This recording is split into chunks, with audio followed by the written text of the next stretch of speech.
এমন একটা ভর্তা দিয়ে যদি পেট ভরে ভাত খেয়ে ফেলতে পারেন এক প্লেট, মন্দ কি? তাহলে চলুন আজকে আপনাদেরকে দেখিয়ে দেই কিভাবে টাকি মাছের ভর্তা করবেন। একদম নতুন পেঁয়াজ কিন্তু নিয়ে চলে এসেছি। হ্যালো এভরিওয়ান, আসসালামু আলাইকুম। সবাই কেমন আছেন? আমার নীলাজ ডায়েরি থেকে সবাইকে ওয়েলকাম জানাচ্ছি। এখানে কিন্তু আমি বেশ অনেকগুলো পরিমাণে টাকি মাছ নিয়েছি এবং সবগুলোই জ্যান্ত ছিল।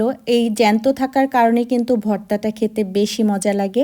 আমি এখানে লবণ, হলুদ এবং মরিচের গুঁড়া দিয়ে কিন্তু মাখিয়ে নিয়েছিলাম। আর কিছুই দিতে হবে না এবং একটু পরিমাণে তেলটা বেশি দিবেন এবং তেলটা দেওয়ার পরে গরম হলে তারপর কিন্তু টাকি মাছগুলো দিবেন।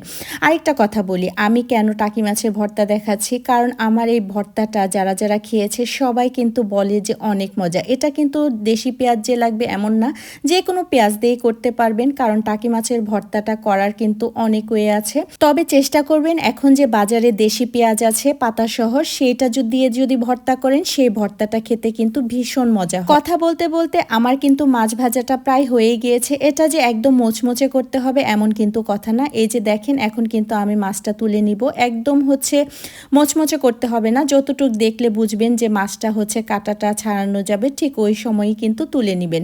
আর এটার নিচে যে তেল থাকবে, ইচ্ছে করলে আপনারা আরেকটু দিতেও পারেন এবং নাও দিতে পারেন। দেখেন আমার মাছ ভাজাটা একদম কিন্তু পারফেক্ট হয়েছে, মনে হয় এটা দিয়েই ভাত খেয়ে ফেলি।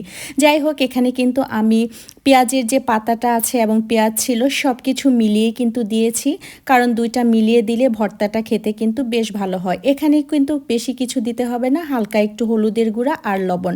মরিচের গুঁড়া কখনোই ভর্তাতে ইউজ করবেন না।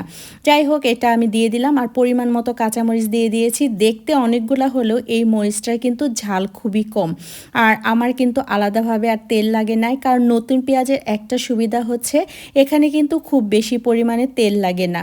আর এই পেঁয়াজটা কিন্তু একদম মুচমুচে ভাজবেন না, একটু কাঁচা কাঁচা টাইপের থাকবে, ঠিক সেই মোমেন্টে কিন্তু আপনারা তুলে নেবেন। টাকি মাছগুলা কিন্তু আমি এখন বেছে নিব এবং এটা কিন্তু ফুল প্রসেস হচ্ছে, যেভাবে বাছলে আপনাদের একদম কাঁটাগুলা সরে যাবে ঠিক সেভাবেই বেছে নেবেন। আর সবগুলো যদি আমি একত্র করে বেছে দেখাই তাহলে কিন্তু আমার ভিডিওটা অনেক বড় হয়ে যাবে, সেজন্য আমি ইচ্ছা করেই অফ ক্যামেরাতে পুরো মাছটা বেছে নিয়েছি। ছোট ছোট যত কাঁটা থাকে সব কিন্তু বের করে নিয়েছি। এই যে দেখেন, আমার কিন্তু সবগুলো কাঁটা ছাড়ানো শেষ।